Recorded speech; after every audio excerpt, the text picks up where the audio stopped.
সম্প্রতি একটি পারিবারিক অনুষ্ঠানে শ্যামপ্তি মুডলি এবং রণজয় বিষ্ণুর উপস্থিতি ঘিরে তৈরি হয়েছে নতুন জল্পনা।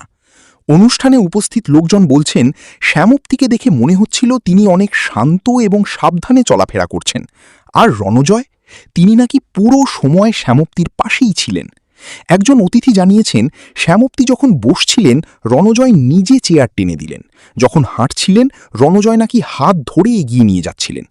এই সব দৃশ্য দেখে অনেকেই বলছেন, এটা শুধু ভালোবাসা নয়, এটা দায়িত্ববোধ। এদিকে শ্যামপ্তিও নাকি এখন বেশি হাসি খুশি, কিন্তু মুখে যেন একটা লাজুকতা। এই আচরণই অনেককে মনে করিয়ে দিচ্ছে মা হওয়ার সুখবরের সময়কার মুড। সব মিলিয়ে টলিপাড়ায় এখন একটাই আলোচনা, শ্যামপ্তির জীবনে কি সত্যিই নতুন অতিথি আসতে চলেছে? যদি তাই হয় তাহলে এটা হবে ভক্তদের জন্য বড় সুখবর।